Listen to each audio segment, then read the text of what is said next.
Let me begin with a question that may unsettle you. What if most of what you believe about learning is wrong? What if the hours you spent rereading textbooks, highlighting passages, reviewing notes over and over were giving you confidence, but not competence? What if the reason you forget names, formulas, strategies, financial principles, even entire books is not because you lack intelligence, but because you were taught the wrong way to learn? This is not a criticism, it is a revelation. Every day, millions of students sit at desks believing they are learning. Every day, professionals attend seminars believing they are improving. Every day, entrepreneurs consume podcasts, courses, and content believing they are upgrading their skills. But weeks later, when the moment comes to perform, to apply, to decide, to execute, the knowledge is gone. Why? Because familiarity is not mastery, and the brain does not work the way we assume it does. The greatest illusion in education is this: when something feels easy, we believe we've learned it. When something feels difficult, we believe we're failing. But cognitive science tells us the opposite. When learning feels hard, when you struggle to recall, when you mix topics, when you space practice, that is when your brain is actually rewiring itself. That is when knowledge sticks. And in a world where knowledge is currency, the ability to make it stick is economic power. The person who remembers what others forget, the person who adapts when industries shift, the person who retrieves insight under pressure, that person rises. Not because they are the smartest in the room, but because they train differently. In the next hour, we are going to dismantle myth. We are going to challenge the comfort of rereading. We are going to question the illusion of fluency. We are going to show you why testing yourself is more powerful than studying, why forgetting is necessary, why struggle is productive, why intelligence is expandable, and why the ultimate competitive advantage in the 21st century is not what you know, but how effectively you learn.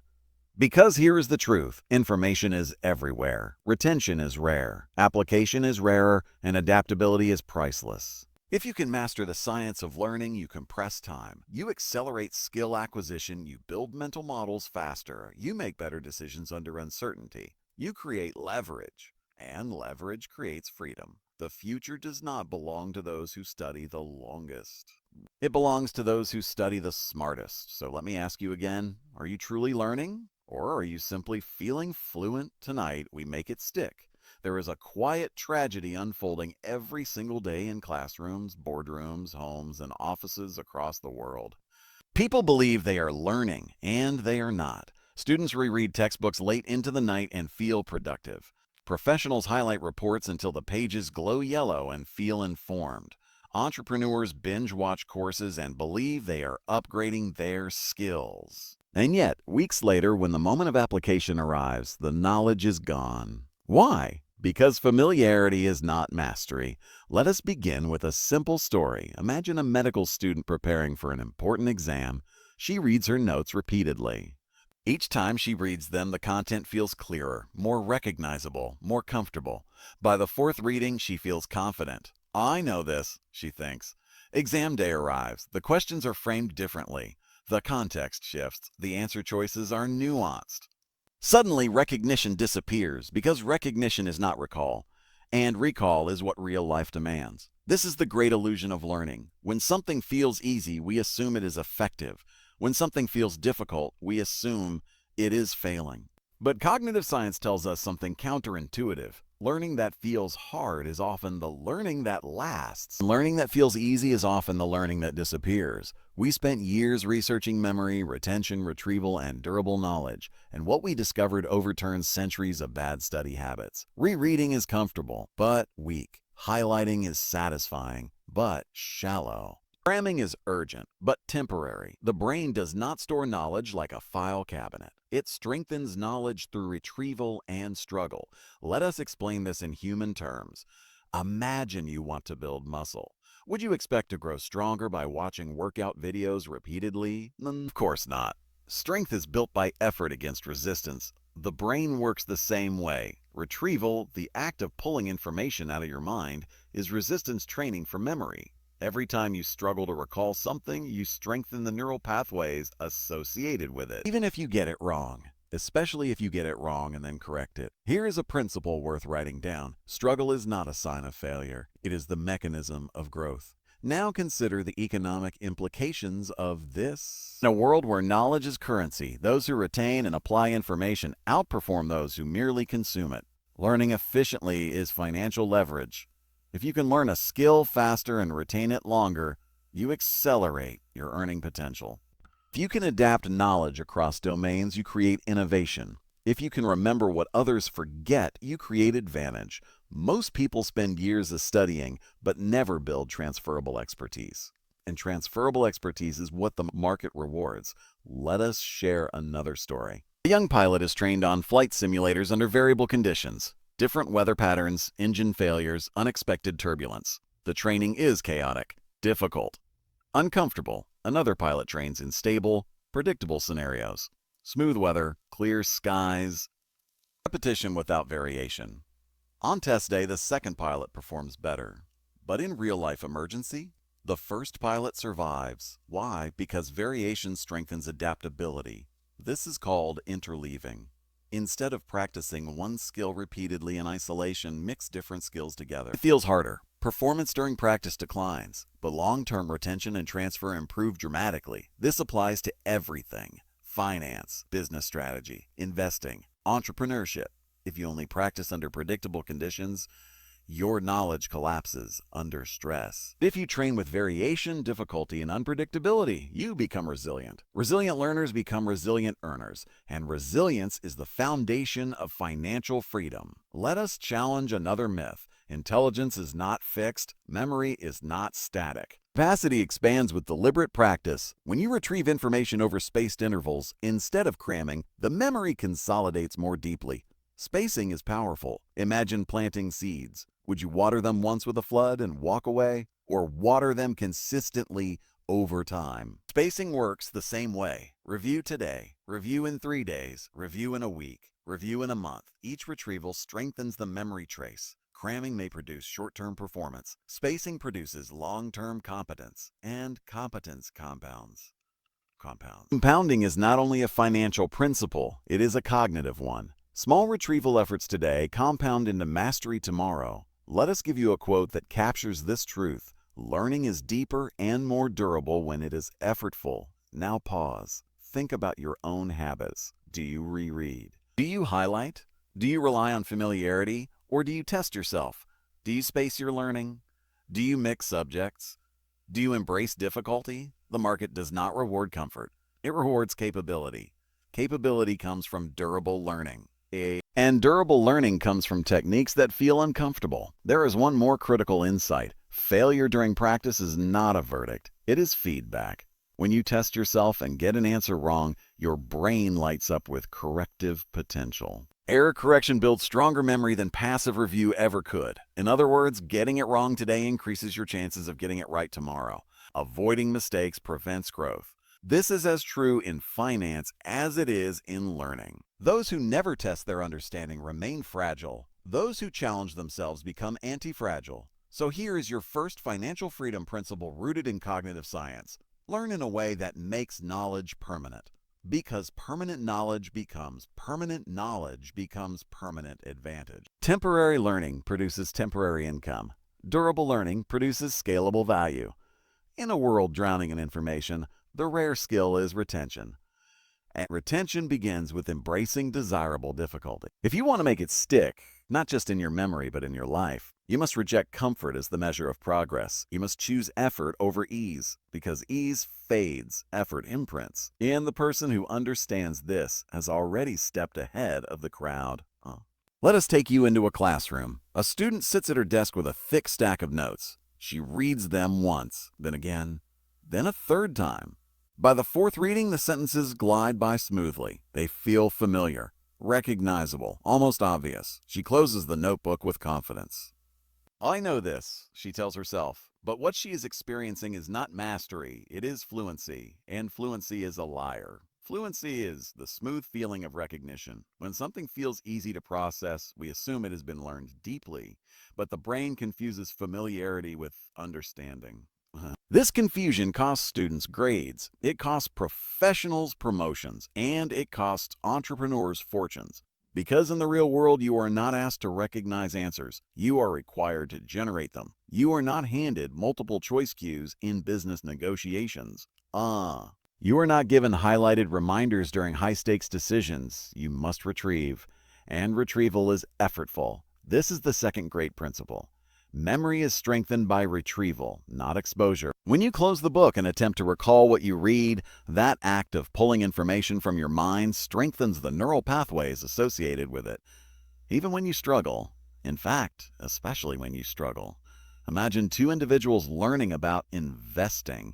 One reads articles daily, watches financial news, and scrolls through analysis. The other reads, then closes the material and writes down everything remembered, tests concepts, explains strategies out loud, applies scenarios mentally. Months later, market volatility strikes. Who remains steady? The one who practiced retrieval, because under stress, the brain defaults to what has been strengthened through effort.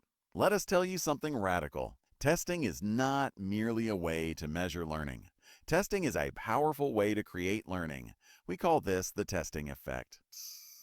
When students repeatedly test themselves instead of rereading, retention skyrockets. Yet most people avoid testing because it feels uncomfortable. They fear discovering gaps. But gaps are gold. Gaps reveal where growth is needed, and filling gaps strengthens knowledge permanently. Consider the implications beyond school. If you are building a business, do you test your understanding of your financial statements, or do you merely glance at them?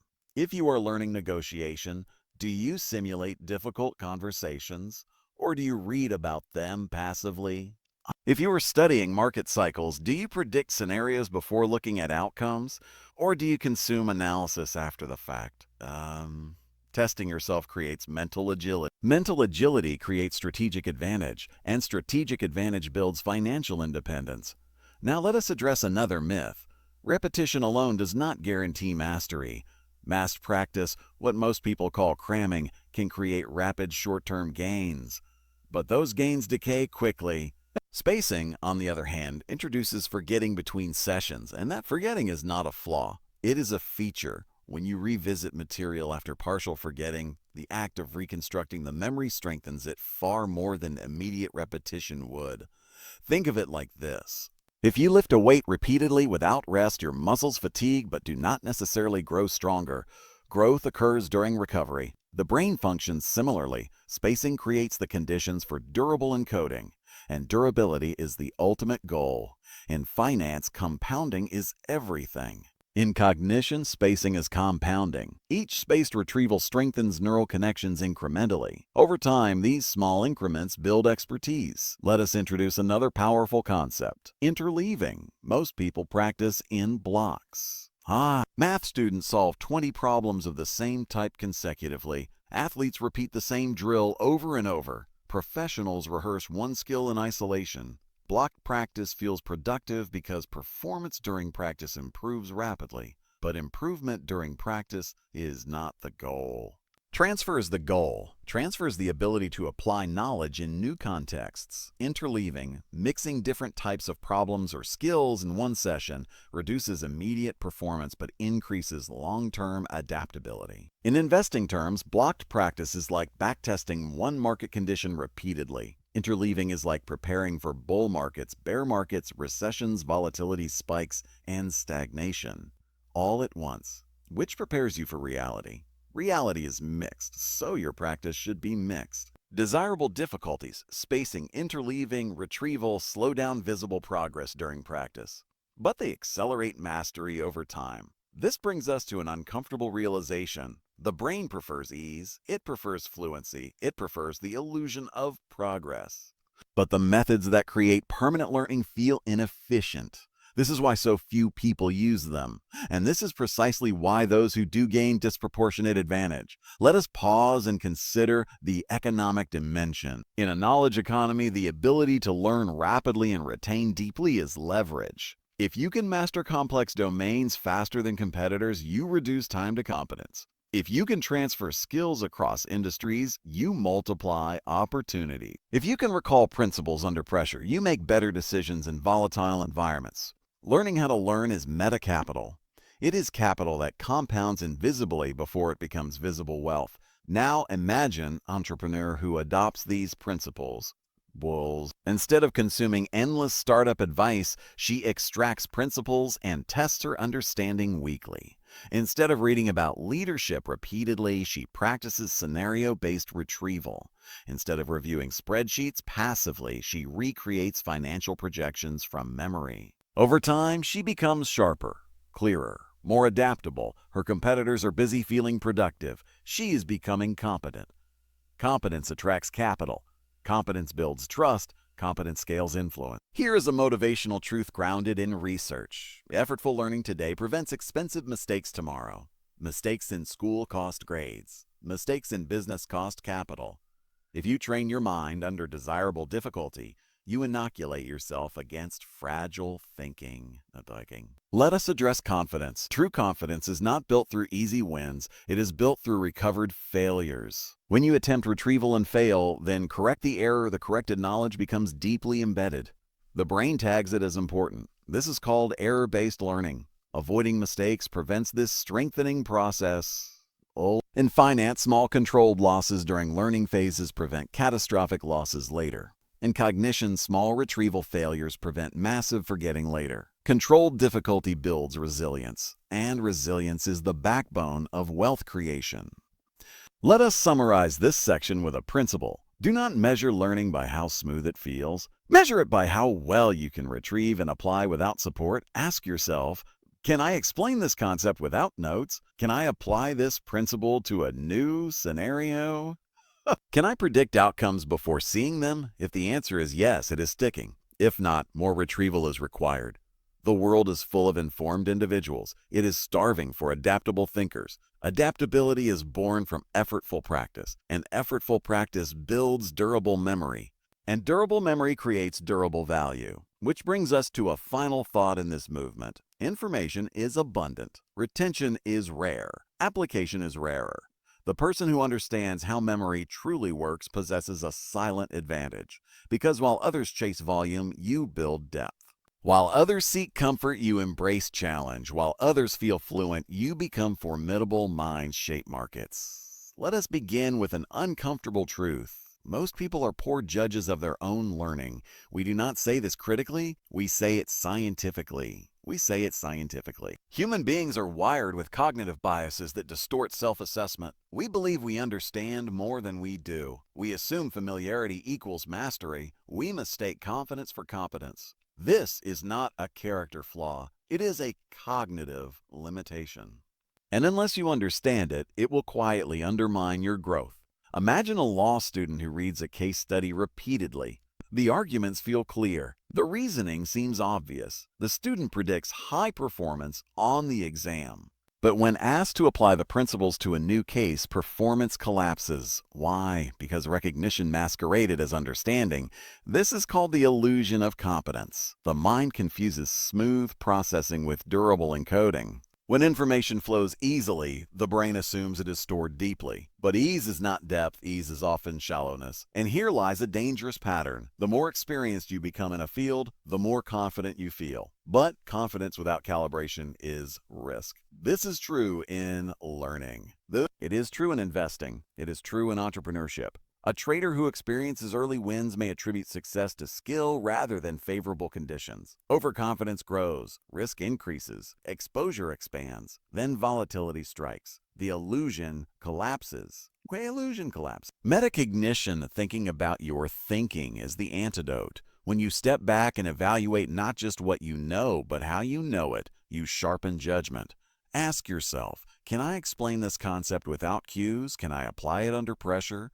Can I transfer it across contexts? If not, you are experiencing familiarity, not mastery. Metacognition is intellectual humility in action. It is the willingness to admit gaps before they become costly. In business, this might mean stress testing assumptions before scaling. In finance, it might mean challenging your thesis before investing heavily. In learning, it means testing yourself before the exam tests you. Here is a principle that bridges cognition and capital. Accurate self-assessment prevents expensive overreach. The most dangerous position is not ignorance. It is false confidence. False confidence leads to overleverage.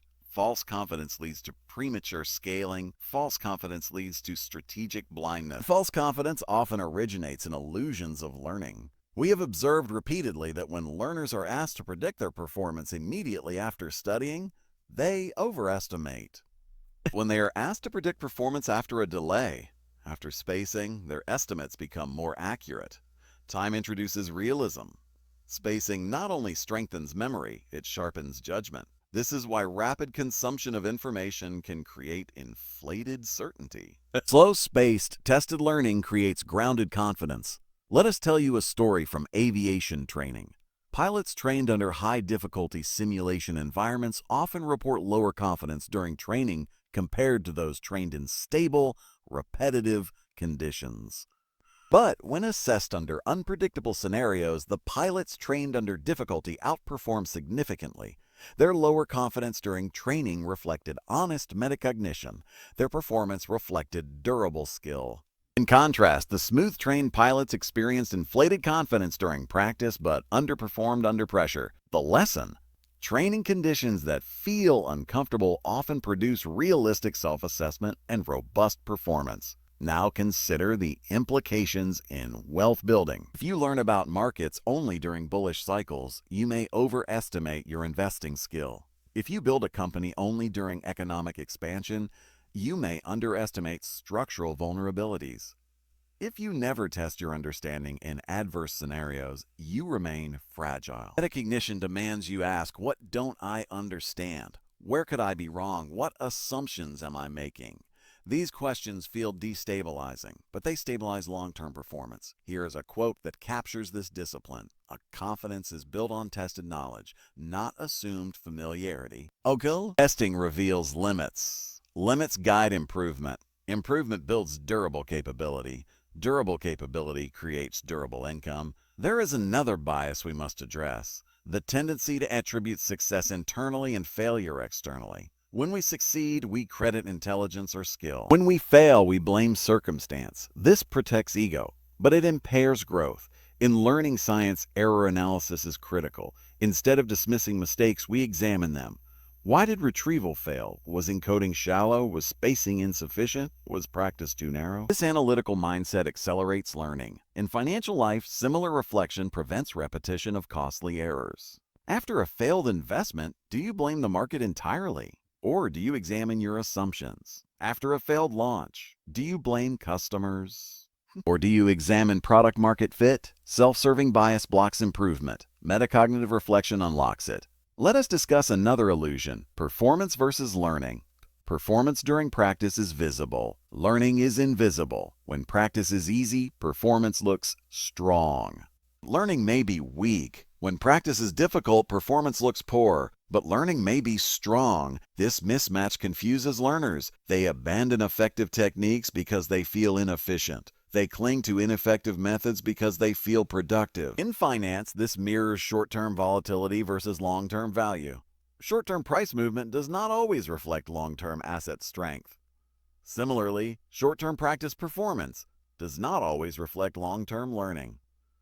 Wise investors look beyond daily fluctuations.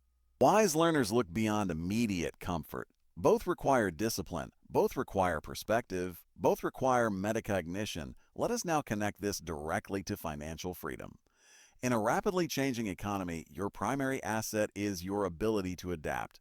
Adaptation requires continuous learning. Continuous learning requires accurate self-assessment.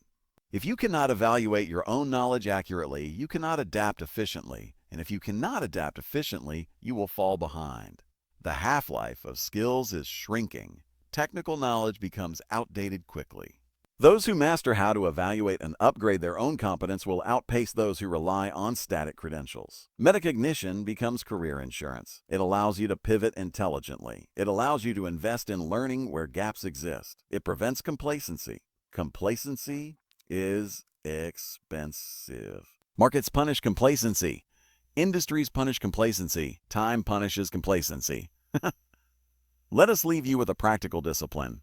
After every significant learning session, ask, what are 3 things I can retrieve without notes? How would I explain this to a novice? Then deliberately test those uncertainties. Turn weakness into target practice. The learner who identifies gaps early closes them cheaply. The learner who ignores gaps pays later. We close this section with a reminder: self-awareness in learning is a force multiplier. It prevents illusion. It prevents arrogance. It prevents fragility. It creates adaptive intelligence. And adaptive intelligence is the ultimate economic advantage because industries shift, technologies evolve. Markets fluctuate, but the ability to learn, unlearn, and relearn accurately and deliberately makes you anti-fragile. And anti-fragile minds create resilient wealth. Let us begin with a paradox. Forgetting is essential to learning. At first glance, that statement seems absurd. Why would forgetting, the very thing we fear, be necessary for retention? Because memory is not a recording device. It is a reconstruction process. Every time you recall something, you rebuild it. And in rebuilding it, you strengthen it. But here is the crucial point. If you never allow yourself to forget even a little, you never engage in the effortful reconstruction that makes memory durable. This is why spacing works. When you space learning sessions apart, some forgetting occurs naturally. When you return to the material, you must struggle slightly to retrieve it. That struggle is not a flaw. It is the strengthening event. Neuroscientifically speaking, memory is encoded through patterns of neural firing. When you first learn something, those neural connections are fragile. They are thin pathways through dense forest. Retrieval is like walking that path again. Each time you walk it, it becomes clearer, wider, more accessible. Eventually, it becomes a road. But if you never walk it, if you only glance at a map repeatedly, the path never forms. This is what rereading does. It shows you the map. Retrieval forces you to walk the terrain. Let us deepen this. The brain contains billions of neurons, each connected through synapses. Learning changes the strength of those synapses. It increases efficiency of signal transmission. This process is called long-term potentiation. Repeated retrieval enhances synaptic strength. But so does elaboration. Elaboration means connecting new knowledge to existing knowledge. The richer the connections, the stronger the memory. Think of knowledge like an investment portfolio. If you invest in a single stock, your risk is concentrated. If you diversify across sectors, geographies, asset classes, you create resilience. Memory works similarly. If a fact exists in isolation, it is fragile. If it connects to multiple ideas, experiences, contexts, it is resilient. Elaboration diversifies memory, and diversified memory improves transfer. Transfer is the ability to apply knowledge in new situations, and transfer is what the real world demands. Let us give you an example. A medical student memorizes symptoms of a disease. Another student studies symptoms, compares them with similar diseases, explains why each symptom occurs physiologically, and applies cases with variation. Which student will diagnose more accurately in an unpredictable environment? The second, because the second built a network. Networks endure. Isolated facts decay.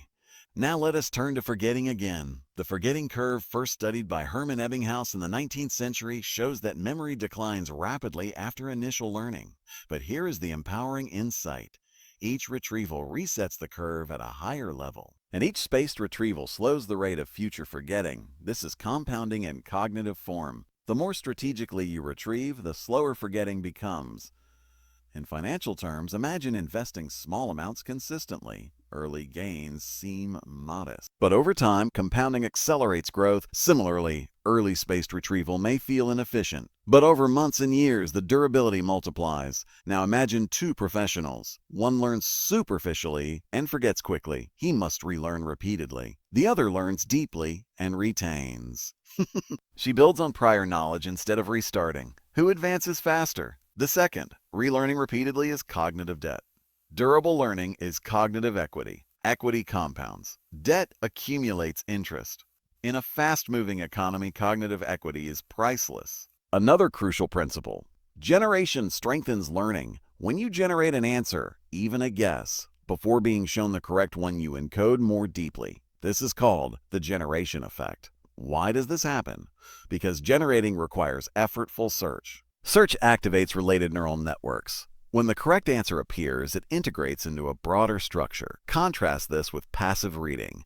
Passive reading activates recognition but not search. Recognition is shallow activation. Search is deep activation. Depth determines durability. Let us now introduce neuroplasticity. For decades, scientists believed that brain structure stabilized in adulthood. We now know this is false. The brain remains plastic throughout life. New connections form. Existing connections strengthen or weaken based on use.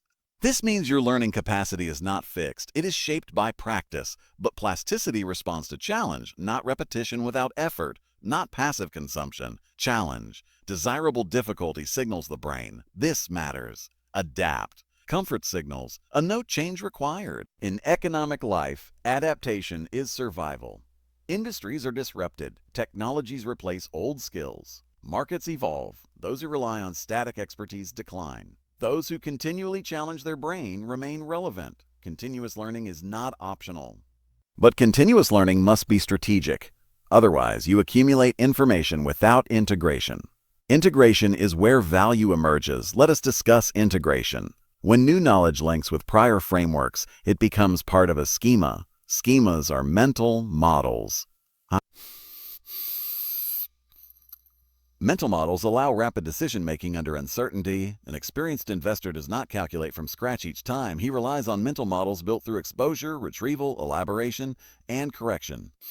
Mental models reduce cognitive load. Cognitive load reduction increases efficiency, increases capacity for strategic thinking. This is how learning science links directly to financial performance. The faster you can build accurate mental models, the faster you can navigate complexity. But mental models built on shallow learning are brittle. They collapse under pressure. Robust models require varied exposure. Interleaving builds flexibility.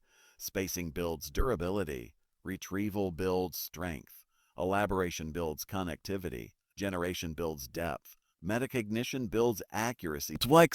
Together, they create adaptive expertise. Adaptive expertise differs from routine expertise. Routine expertise performs well under familiar conditions. Adaptive expertise performs well under novel conditions.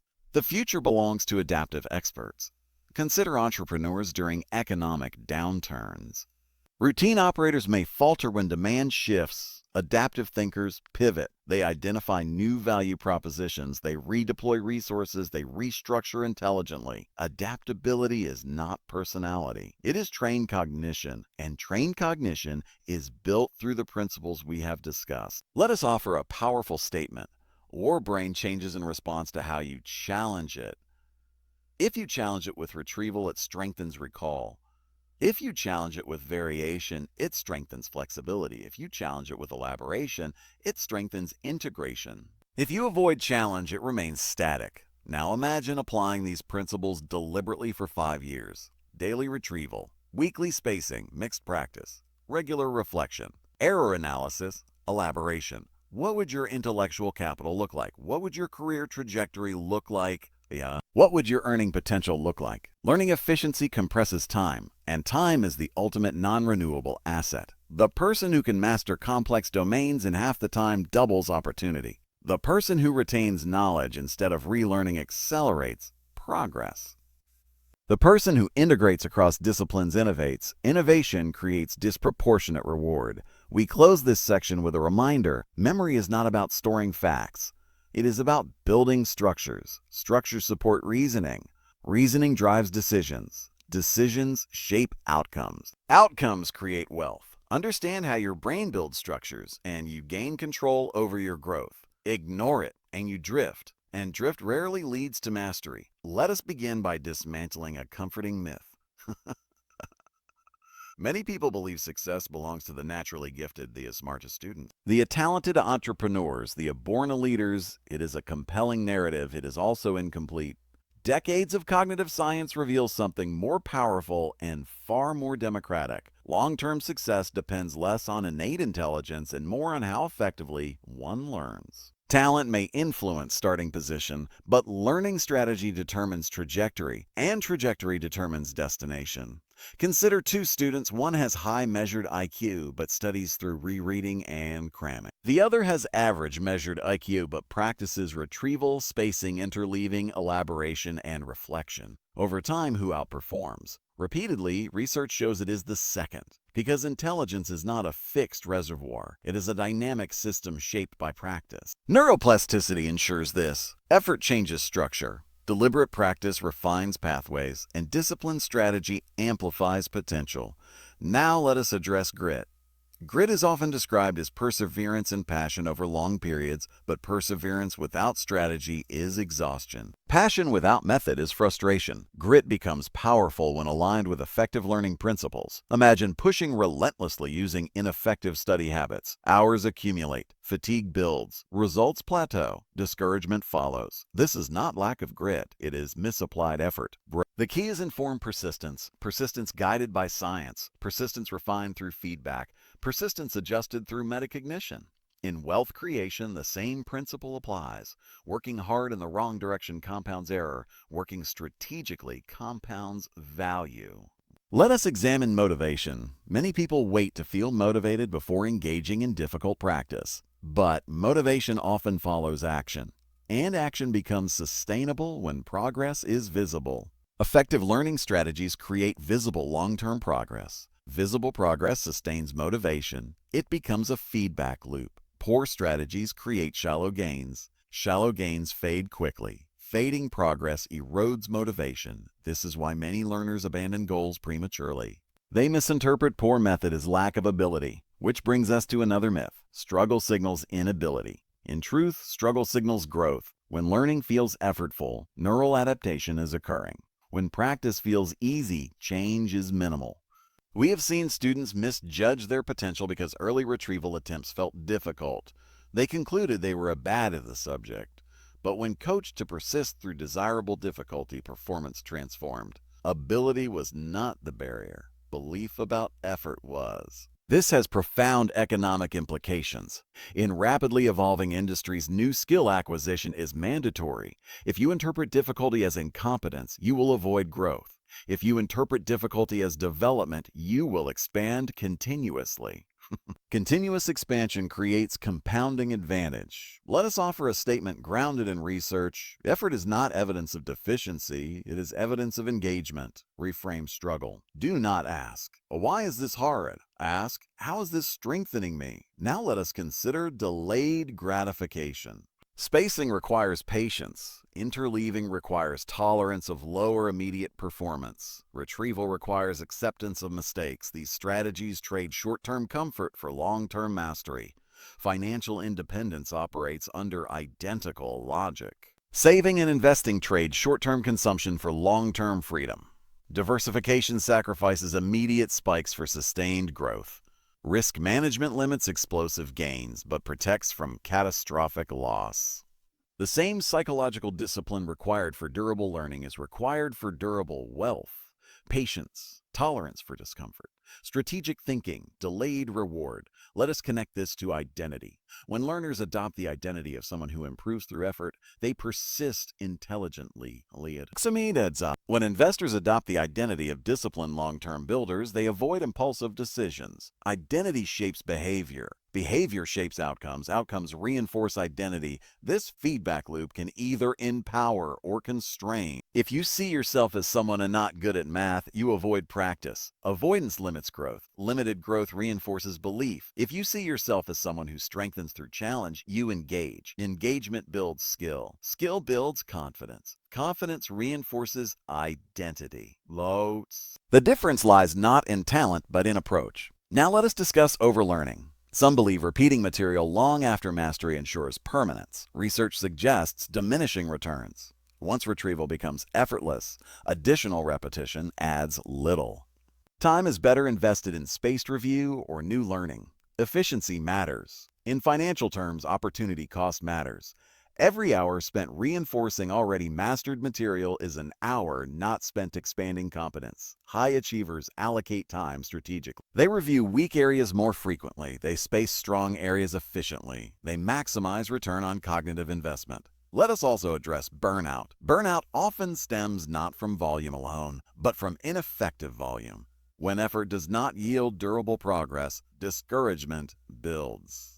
When effort yields measurable strengthening, energy sustains. This is why tracking retrieval success over time is powerful. It transforms invisible learning into visible progress. Visible progress sustains grit. Grit guided by evidence sustains long-term ambition. And long-term ambition, structured correctly, builds expertise. Expertise builds reputation. Reputation builds opportunity. Opportunity builds wealth. Consider industries driven by knowledge: medicine, engineering, finance, technology. In each, advancement depends on continued learning. Those who plateau intellectually plateau economically. Those who refine learning processes accelerate both. We have worked with students, professionals, military trainees, surgeons, athletes. Across domains, one truth emerges. The ones who thrive are not necessarily the fastest learners initially. They are the most disciplined learners consistently.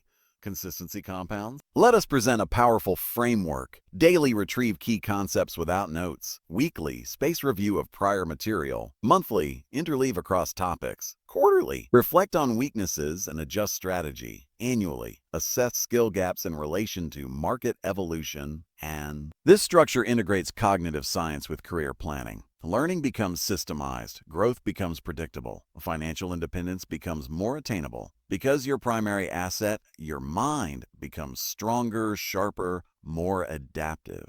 Let us share a motivational truth grounded in decades of evidence. You are more capable of growth than your current performance suggests. But performance is a snapshot.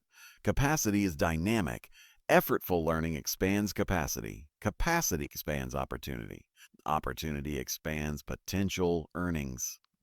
Now imagine 5 years of disciplined application of these principles, 5 years of deliberate retrieval, 5 years of spacing and interleaving, 5 years of error analysis and metacognitive reflection. Where would you stand compared to someone relying on passive consumption? The difference would not be incremental, it would be exponential. Exponential growth is rarely visible in early stages. It appears modest, almost unimpressive. But over time, compounding creates separation. The disciplined learner pulls ahead quietly, then decisively. And that decisive advantage often appears to outsiders as talent, but it is design, deliberate design. We close this section with a call to recalibrate your relationship with effort. Do not avoid challenge, seek structured challenge. Do not fear mistakes, analyze them. Do not depend on motivation. Build systems. Do not idolize talent. Optimize strategy. Because the future belongs not to the innately brilliant, but to the relentlessly adaptive. And adaptation, when grounded in science, becomes a powerful engine for both intellectual mastery and financial independence. We began with an illusion. Unleash Michael. The illusion that learning is exposure, the illusion that ease equals mastery, the illusion that intelligence is fixed. Now we conclude with a different truth. Learning is construction. Learning is struggle. Learning is recalibration. Learning is leverage.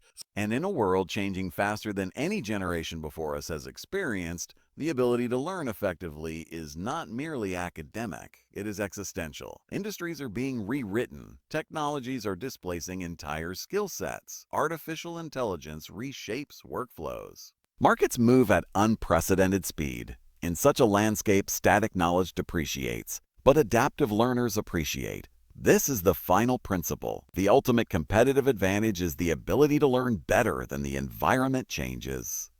Let us imagine two professionals entering the workforce at the same time. Both intelligent, both ambitious. One relies on familiarity-based learning, rereading, passive consumption, surface exposure. The other builds a deliberate system: retrieval, spacing, interleaving, elaboration, metacognitive reflection. In year 1, the difference is invisible. In year 3, the second begins solving problems faster. In year 5, the second is trusted with greater responsibility. In year 10, the difference is dramatic. Why? Because durable learning compounds. Each new concept integrates with prior networks. Each mistake becomes refined insight. Each retrieval strengthens recall under pressure. Meanwhile, shallow learning requires constant relearning. Relearning consumes time. Time is finite. Opportunity cost accumulates. This is not merely about academic success. It is about life architecture. Let us revisit what we now know. Retrieval strengthens memory. Spacing slows forgetting. Interleaving enhances adaptability. Elaboration deepens integration. Generation intensifies encoding. Metacognition sharpens judgment. Desirable difficulty creates durability. Each principle functions independently. Together they create transformation. But principles alone are not power. Application is power. We challenge you to shift from consumer to constructor. Do not ask, what did I read? Ask, what can I recall? Do not ask, did it feel clear? Ask, can I apply it? Do not ask, did I complete the chapter? Ask, can I teach the concept? Teaching is the ultimate retrieval practice. When you teach, you generate structure. Structure reveals gaps. Gaps guide further learning, and teaching compounds authority. Authority builds reputation. Reputation builds opportunity. Opportunity builds wealth. Now let us connect directly to financial freedom. Most individuals chase income through hours. Some chase income through capital. Few chase income through capability. Capability scales beyond time. Capability scales beyond location. Capability allows pivoting into emerging industries. Capability creates optionality. Optionality is freedom. And capability grows fastest when learning is strategic. Consider the entrepreneur who masters learning science. When entering a new market, she does not drown in information. She extracts key principles. She retrieves actively. She spaces learning across weeks. She interleaves case studies. She tests assumptions. She identifies gaps quickly. Her learning curve compresses. She enters competence faster. Speed to competence increases competitive advantage. Advantage increases revenue potential. Revenue managed wisely increases independence. The same applies to investors. Understanding market psychology, macroeconomic cycles, risk management, these require durable mental models. Durable models form through varied exposure and retrieval. Investors who build models through interleaved case analysis adapt better during volatility. Volatility rewards those who remain rational. Rationality under stress depends on robust memory structures. Fragile knowledge collapses under pressure. Robust knowledge stabilizes action. We now return to mindset. The belief that ability is expandable fuels disciplined practice. The belief that difficulty signals growth sustains effort. The belief that mistakes are feedback fosters refinement. These beliefs are not motivational slogans. They are empirically supported drivers of achievement. Let us offer a final motivational declaration grounded in evidence. A mastery is not a function of genius. It is a function of strategy sustained over time. Strategy sustained over time becomes habit. Habit becomes identity. Identity becomes trajectory. Trajectory determines outcome. Imagine adopting one simple practice today, daily retrieval. At the end of each day, close your materials and write what you remember. Weekly, revisit and retrieve again. Monthly, mix topics. Quarterly, assess gaps. Yearly, recalibrate skills relative to market demands. 5 years from now, the intellectual compounding will astonish you.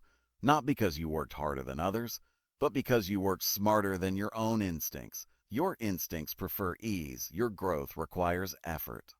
Choose effort intelligently. There is another dimension to consider. In a knowledge economy, value increasingly lies not in raw information, but in synthesis. Synthesis requires deep networks. Deep networks require elaboration and interleaving.